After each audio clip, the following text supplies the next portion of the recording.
The Sports Desk is sponsored by Jim Butler Chevrolet, the Midwest's #1 Chevy dealer 10 years running. You think I'm being unreasonable? It's the first week of the season.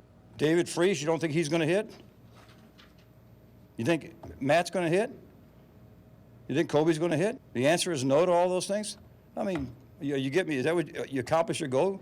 3-4 times you ask, so I get excited and get upset? I mean, that's not fair. It really isn't. Hard not to remember that all-time hit from Tony La Russa. And he's right, it is the first week of the season.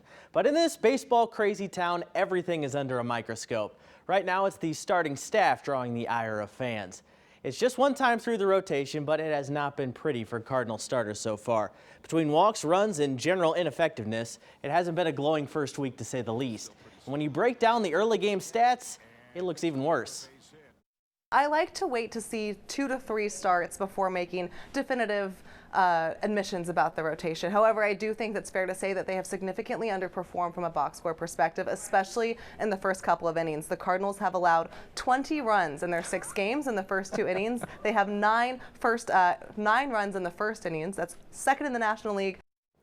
It may be transfer season, but Mizzou is keeping one of their biggest names in Columbia even longer. Today, the university announced a 1-year contract extension for athletic director Desiree Reed-Francois that extends through June of 2028. Of course, she's the one who brought Dennis Gates to town.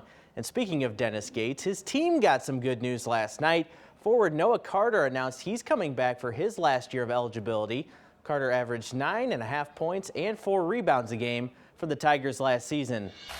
The Blues host the Rangers tonight. They held an optional skate this morning, a final walkthrough for Pavel Buchnevich, who will return to the lineup. They also called up defenseman Dmitry Samurikov, sending down Matt Kessel. Buchnevich looks forward to facing his old team. Yeah, kinda. I know I have some good friends there, and happy to play against some, bunch of friends. Hopefully we win today. Day 1 of the Masters in Augusta, Georgia. The question on everybody's mind would be, how's Tiger doing? So here's your answer. So. Here he is on 16, setting himself up for a birdie as he would birdie 2 of the final 4 holes, but he bogeyed 18 to finish +2. Victor Hovland set the early pace with a 7 under 65.